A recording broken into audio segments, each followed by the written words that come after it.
Composition of bile, तो composition of bile में 500 to 1000 ml है जो आपका बाइल है वो लीवर सिक्रीट करता है। अब बाइल में क्या क्या चीजें हैं आपका, वाटर, मिनरल सॉल्ट, म्यूकस, आपका bile pigment, bile salt and cholesterol. कल थप्पड़ भी मारो कि जो ना याद पाया था दीदा इसमें लगा लो, ठीक है। फंक्शन ऑफ बाइल, बाइल के फंक्शन क्या होते हैं, इमल्सिफिकेशन ऑफ फैट, फैट को ब्रेक डाउन करने का काम करता है, फैट को क्या करता है, सॉफ्ट करता है। Bile acid, cholic acid are synthesis by hepatocytes, hepatocytes का मतलब आपका रहेगा लीवर में प्रोड्यूस होता है from cholesterol then secret into the bile, और उसके बाद क्या होता है आपका बाइल सीक्रेट हो जाता है as a sodium potassium salt, इनके साथ मिक्स होके स्मॉल इंटेस्टाइन में फैट को इमल्सिफाई किया जाता है।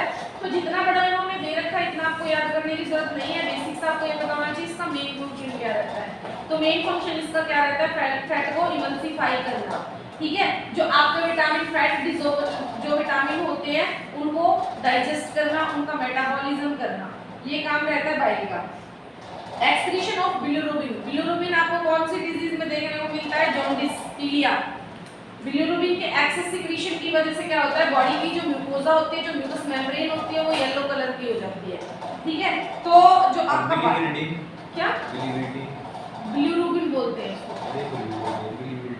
नहीं, बिलिरुबिन नहीं होती है, हमने तो आज तक बिलिरुबिन नहीं पढ़ा है, बिलिरुबिन नहीं समझाते हैं, ठीक है, उसका लेवल ज्यादा हो जाता है। तो एक ऐसा प्रोडक्ट होता है जो हीमोलाइसिस, हीमोलाइसिस एक होता है डायसिस और एक होता है लाइसिस। डायसिस का मतलब किसी चीज का प्रोडक्ट होना, लाइसिस का मतलब ब्रेक डाउन हो जाना। तो जब आपकी एथेरोसाइट्स है ब्रेक होती है तो उसमें बिलिरुबिन लेवल है तो क्या होता है, बढ़ जाता है। बिलिरुबिन कभी भी ब्लड में सॉल्युबल नहीं होता है, यानी कि पानी में सॉल्युबल नहीं होता है, तो वो क्या होता है आपका blood bound in plasma protein albumin, तो वो एल्ब्यूमिन या आपके जो प्रोटीन है उनके साथ ब्लड में क्या होता है, जमना शुरू हो जाता है। It conjugated combined with glucuronic acid, ये क्या होता है, किसके साथ कंबाइन होता है, ग्लूकोरिक एसिड के साथ, जो कि आपके लीवर में होता है। यहाँ से जो आपका बिलिरुबिन है वो फैट सोलुबल ना रहेगा, वाटर सोलुबल बन जाता है, जब वो लीवर में जाके जमा होना या कोगुलेट होना या कंजुगेट होना शुरू हो जाता है, ठीक है। तो आपका बिलिरुबिन क्या करता है, ये आपका बाइल सॉल्ट क्या करता है, बिलिरुबिन को एक्सक्रीट करके बॉडी से बाहर निकालने का काम करता है, और इसका अपना एक प्रोसेस होता है। अपना एक प्रोसेस क्या होता है इसका, इसमें बिलिरुबिन को बाहर निकालने की जो थेरेपी होती है उसको फोटोथेरेपी बोला जाता है। दैट इज क्वेश्चन ऑफ पीडिया, पीडिया का क्वेश्चन होता है, मैंने पहले भी बताया होगा, कल परसों में कुछ करवाई थी मैंने तभी बताया था। तो इसमें क्या करते हैं, सिर्फ बच्चे की आंख को जेनिटल ऑर्गन, चाहे लड़का हो चाहे लड़की हो, उसको कवर कर दिया जाता है, आंखों में आई शेड लगा देते हैं, और जो आपके रिप्रोडक्टिव ऑर्गन है बच्चे के वहां पे हम डाइपर पहना देते हैं। इसके बाद क्या होता है, व्हाइट और ब्लू कलर की लाइटें होती है, लाइट के नीचे 4 to 45 सेंटीमीटर की लेंथ देके और क्या किया जाता है, बच्चे को प्लेस कर दिया जाता है।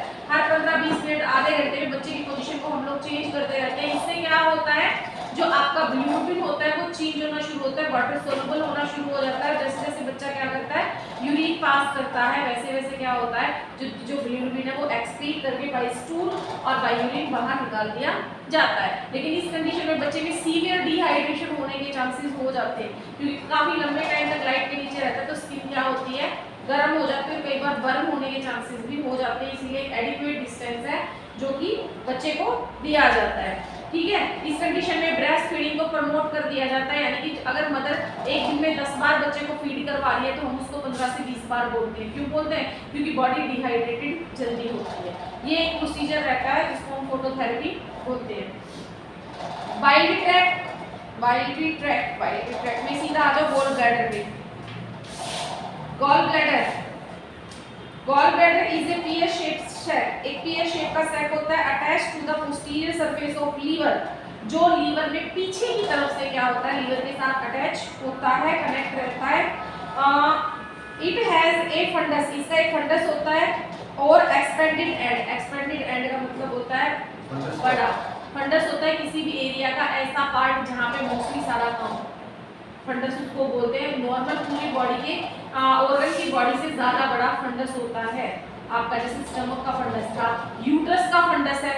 यूट्रस का फंडस कैसा होता है, जैसे यूट्रस की शेप कॉमनली ये रहती है, किसी का किताब है, यूट्रस की जो शेप है ये कॉमनली देखो ये रहती है, ये यहाँ से हो गया, ये यहाँ से हो गया, ये शेप रहती है। तो ये बॉडी होती है और ये फंडस होता है। तो फंडस हमेशा ही ऑर्गन से क्या होता है, चौड़ा होता है। इसमें मोस्टली आपकी नर्व्स होती हैं, ये चीजें आपको देखने को मिलेंगी।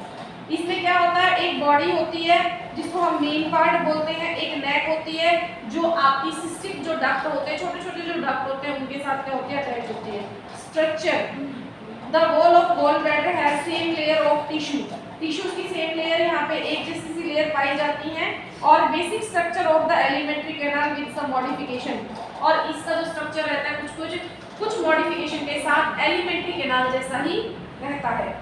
पेरिटोनियम सबको पता है, हर एक ऑर्गन को कवर करती है, एंटीरियरली पोस्टीरियरली नहीं करती, कवर करती है एंटीरियरली। तो यहाँ पे एंटीरियर पार्ट स्मूथ होता है, जबकि पीछे वाला पार्ट क्या होता है, थोड़ा सा फ्रीजी होता है। उसके बाद मसल लेयर, मसल लेयर कहाँ मिलेगी, मसल है, म्यूकोजा है, सब म्यूकोजा, जहाँ पे हड्डी नहीं है, ठीक है, जहाँ पे क्या होता है आपकी पेरिस्टाल्टिक मूवमेंट होती है, कॉन्ट्रैक्शन रिलैक्सेशन होती है, वहाँ पे आपको मसल म्यूकोजा लेयर जरूर मिलेगी, क्योंकि हड्डी तो है नहीं, कोई चीज तो होगी जो इनको एक शेप दे रही है, ठीक है। तो oblique muscle fibre, oblique muscle fibre एक ही तरह का है, ऑब्लिक, लॉन्गिट्यूडनल, सर्कुलर, ये शेप होती है, ठीक है। जैसे कि सर्कुलर तो ये वाली होगी है, जैसे वो केबल लग रहा है, जब पानी वगैरह में नहीं इनको लेयर उठती है, क्या बोलते हैं इसको समुद्र में, नहीं वेव तो एक चीज ही अलग हो गई, जिसमें मिट्टी ऐसे गोल गोल घूम के ऊपर की तरफ उठती है, क्या बोलते हैं, क्लोन, साइक्लोन क्लोन, हाँ। तो वो सर्कुलर होता है, उसके बाद लॉन्गिट्यूडनल होता है, ये शेप होना बिल्कुल सीधी, ठीक है। उसके बाद है आपका ट्रांसवर्स होता है, ये शेप होना ऐसे टेढ़ी, ऑब्लिक होता है बिल्कुल ये, ठीक है। तो ऑब्लिक मसल्स होती है यहाँ पे। म्यूकस मेम्ब्रेन, हर एक ऑर्गन की म्यूकस मेम्ब्रेन होती है हमारी बॉडी में। तो डिस्प्ले स्मॉल रफ होती है, गॉल ब्लैडर इज एम्प्टी, जब आपका गॉल ब्लैडर एम्प्टी होता है then disappear and become distant with bile. और ये जो आपकी म्यूकस मेम्ब्रेन है इतनी खुल जाती है ये, जब इसके अंदर बाइल आता है कि उसके बाद ये बिल्कुल थिन पतली सी लेयर हो जाती है, जैसे ही वो बाइल बाहर जाएगा वापस से क्या हो जाएगी, सिकुड़ जाएगी, ठीक है। मोटी हमें दिखेगी, मोटी क्यों दिखेगी, क्योंकि ये तह लगी इसकी, तो ये हमें आराम से दिखेगी, लेकिन एक्सटेंड होने के बाद, बड़ी होने के बाद ये हमें दिखाई नहीं देगी। ब्लड सप्लाई, इसको आपकी हेपेटिक आर्टरी सप्लाई करती है, blood is drain way of cystic when, और जो यहाँ से ब्लड है सिस्टिक वेन में डाल दिया जाता है, उसके बाद वो पोर्टल वेन के थ्रू क्या होता है, हार्ट में जाकर प्योरीफाई हो जाता है। फंक्शन, तो गॉल ब्लैडर के फंक्शन क्या है, स्टोरेज ऑफ बाइल, बाइल को स्टोर करना, bile by 10 to 15 folds, concentration of bile, कितने परसेंट वाटर कितने परसेंट ब्लड है जिसमें कि बाइल प्रेजेंट है, 10 to 15 फोल्ड यहाँ पे मिलेंगे। Absorption of water through the wall of gall bladder, release the store bile, और एक टाइम पे जब बाइल ज़्यादा स्टोर हो जाता है या बॉडी को उसकी नीड होती है तो उसको सिक्रीट करने का काम या रिलीज करने का काम भी गॉल ब्लैडर करता है। उसके बाद आपका मेटाबॉलिज्म एनाटॉमी में नहीं आएगा, कार्बोहाइड्रेट मेटाबॉलिज्म ये आपके सेकंड सेम में आएंगे, फर्स्ट ईयर में कोई भी मेटाबॉलिज्म नहीं आएगा। ये चैप्टर क्लोज हो गया। उसके बाद इसमें डिजीज है, ठीक है, डिजीज ऑफ माउथ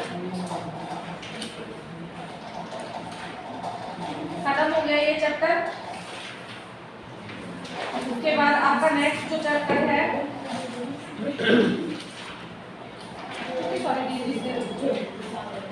ये डिजीज जीएनएम आपके लिए सेकंड ईयर में आती है, सारी डिजीज एमएस 1-2 में, फर्स्ट ईयर में कोई भी डिजीज एनाटॉमी में नहीं आती है। आगे है आपका यूरिनरी सिस्टम, किडनी। तो किडनी क्या होती है, urinary system is main excretory system, main का मतलब जो कि सबसे ज्यादा काम करता है। आपका एक्सक्रीटरी सिस्टम में स्किन भी आती है, क्या करती है, पर्सपायरेशन करती है, पसीने के थ्रू निकालती है, ठीक है। लेकिन सबसे बड़ा अगर और सबसे मेन माना जाता है तो आपका एक्सक्रीटरी में क्या होता है, आपका किडनी माना जाता है। हमारी बॉडी में 2 किडनी विच सीक्रेट यूरिन, 2 किडनी होती है, 2 यूरेटर। यूरेटर क्या है, पाथवे होता है जिसपे 2 यूरिन है जो नीचे की तरफ आता है। उसके बाद यूरिनरी ब्लैडर विच कलेक्ट स्टोर यूरिन, ब्लैडर का काम क्या होता है, स्टोर यूरिन को स्टोर करना, ताकि एक पर्टिकुलर टाइम पे ही उसको बाहर इजैकुलेट किया जाए, ठीक है। उसके बाद यहाँ पे शुरू में आ गया कि formation of urine, maintain water electrolyte balance, ये भी किडनी करती है। एक्सक्रीशन वेस्ट प्रोडक्ट, ये भी किडनी का फंक्शन है। है प्रोडक्शन और सिक्रीशन एरिथ्रोप्रोटीन, ये एक एब्नॉर्मल चीज होती है। जब यूरिन में प्रोटीन है, एल्ब्यूमिन है, ये चीजें बाहर आना शुरू हो जाती है तो इनको हम बोलते हैं disease of urinary system. Kidney जैसे किडनी डिस्टर्ब होगी, ये सारी प्रॉब्लम्स हैं जो अराइज हो जाती हैं। Production secretion of renin and enzyme, long term control of BP, ये भी रहेगा आपका urine store in the bladder, urine आपका ब्लैडर में स्टोर रहेगा। और जो प्रोसेस होता है यूरिन को बाहर भेजने का या एक्सक्रीट करने का, इसको मिक्चुरेशन बोला जाता है। ठीक है, क्या बोला जाता है? मिक्चुरेशन बोला जाता है। The first section. तो अब सीधे किडनी पे आ जाओ। तो किडनी क्या होती है? हमेशा ही हमारी एब्डोमिनल कैविटी में पोस्टीरियर साइड में होती है। फ्रंट से अगर देखा जाए तो किडनी नहीं मिलेगी, पोस्टीरियर साइड से देखोगे तो किडनी पहला ऑर्गन आपको दिखाई देगा। ठीक है, posterior abdominal wall each side of vertebra column, हर एक वर्टिब्रा कॉलम के साइड में आपकी होती है। ठीक है, बीन शेप की होती है, बिल्कुल राजमा जैसा रंग होता है, राजमा जैसा ही उसकी शेप होती है। Extend from the level of thoracic vertebra, अंदाजा लगा जाए तो कहाँ पे होगी? जहाँ पे आपकी बारहवीं थोरेसिक वर्टिब्रा यानी कि आपकी सर्वाइकल खत्म होगी, थोरेसिक भी खत्म होगी, वहां से जाके इसकी टचिंग शुरू होती है। और एब्डोमिनल जो आपकी तीसरी वर्टिब्रा शुरू होती है, तीसरी कौन सी होती है? लंबर एब्डोमिनल कैविटी में आती है, वहां पे ये स्टार्ट हो जाती है। और कहाँ तक जाती है? Third lumbar vertebra. तो ये देख लो 1 2 3 4, चार ही जो वर्टिब्रा हमको कवर करके, ज्यादा से ज्यादा इतनी शेप होती होगी इसमें। ठीक है, उसके बाद है आपका हार्ट कितना होता है? हार्ट हर एक आदमी का हार्ट इतना होता है, उसकी हथेली पर रख दो तो मुट्ठी बंद हो जाए।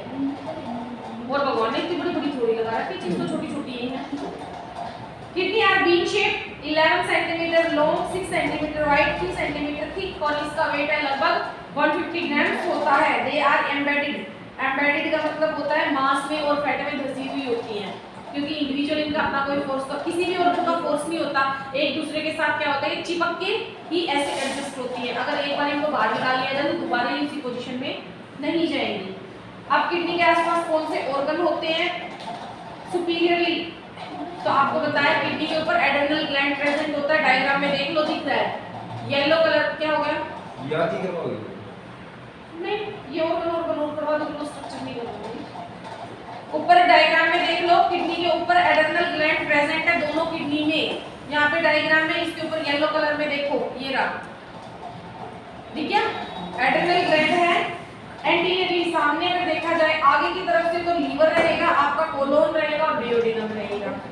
पोस्टीरियरली पीछे की तरफ अगर देखा जाए तो कुछ नहीं है, खाली आपके एब्डोमिनल वॉल है, क्योंकि पहले ही स्टार्टिंग में इंट्रोडक्शन में बताया था पीछे से पहला ऑर्गन ही आपका किडनी होती है। ठीक है, राइट का इन्होंने बता दिया, लेफ्ट में भी क्या होगा? ऊपर की तरफ एड्रेनल ग्लैंड है, सामने से देखेंगे तो स्टमक आपका है, स्प्लीन है, पेनक्रियाज है और पीछे की तरफ से पोस्टीरियर एब्डोमिनल वॉल है। तो अगर थोड़ा सा डिफरेंस नहीं है तो एंटीरियरली में है कि राइट साइड में कुछ अलग चीज है और लेफ्ट साइड में कुछ अलग ऑर्गन आ रहे हैं। ग्रोथ स्ट्रक्चर और माइक्रोस्कोपिक स्ट्रक्चर ये हम बाद में करेंगे। ग्रोथ स्ट्रक्चर क्या होता है, माइक्रोस्कोपिक स्ट्रक्चर क्या होता है, इनमें बेसिक सा एक ही डिफरेंस होता है। ग्रोथ स्ट्रक्चर होता है जैसा हमें दिखता है, ठीक है, और माइक्रोस्कोपिक स्ट्रक्चर होता है उसके अंदर कितनी वेंडल, कितने कंपार्टमेंट है, कैसा कंपार्टमेंट काम कर रहा है, नेफ्रॉन क्या है, फलाना क्या है, ढिमकाना क्या है, यानी कि उसका actual structure that called microscopic structure. और जैसे किसी की किडनी निकाली और हमने देख ली, वो होता है ग्रोथ स्ट्रक्चर। ठीक है, तो इसको हम लोग कल करेंगे। बंद करते सब कपड़ा लगेगा, ये बात रिकॉर्ड होगी।